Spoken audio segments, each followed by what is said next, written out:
విద్యాశాఖ పద్దుపై చర్చ సందర్భంగా అసెంబ్లీలో మాట్లాడిన మాజీ మంత్రి హరీష్ రావు, గౌరవనీయులైన శ్రీధర్ బాబు గారు నా పేరు తీసుకొని మాట్లాడారు కాబట్టి సభ రికార్డులు సవరించడానికి నేను మాట్లాడుతున్నాను అధ్యక్ష అని ప్రారంభించిన హరీష్ రావు, బీఆర్ఎస్ హయాంలో ఒక్క టీచర్ రిక్రూట్మెంట్ జరగలేదని సత్యదూరమైన మాటలు మాట్లాడుతున్నారు. మినిస్టర్ శ్రీధర్ బాబు గారు, మా హయాంలో 26,000 ఉపాధ్యాయ నియామకాలు జరిగాయి. 8,000 ఉద్యోగాలు పబ్లిక్ సర్వీస్ కమిషన్ ద్వారా చేశాం. గురుకులాల్లో 18,000 నియామకాలు చేశాం. ఎన్ని స్కూళ్లు మూతపడ్డాయని మా సబితా ఇంద్రారెడ్డి గారు అడిగితే మినిస్టర్ గారు 79 మూతపడ్డాయి స్కూళ్లను తెరిపించామని చెబుతున్నారు. కానీ కాంగ్రెస్ ప్రభుత్వం వచ్చినాక మూతపడ్డ 1913 స్కూళ్ల గురించి ఎందుకు మాట్లాడటం లేదని ఫైర్ అయ్యారు మాజీ మంత్రి హరీష్ రావు. సూటిగా చెప్పండి ఒకటే మాట.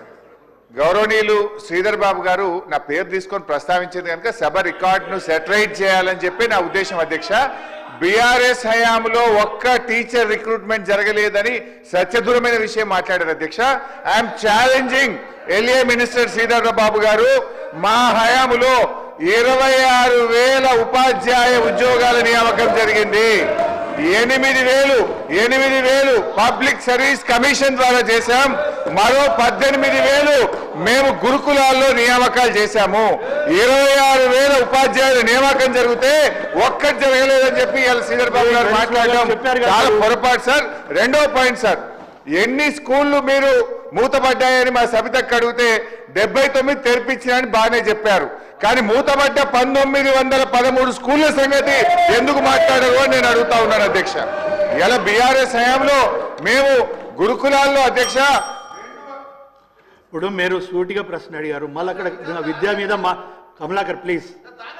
హరీష్ రావు గారికి మీకు సపోర్ట్ ఏం అవసరం లేదు, ఒక నిమిషం ప్లీజ్. మేడం ప్లీజ్, మేడం మీరు మాట్లాడండి. అధ్యక్ష. Hi, this is Swathi.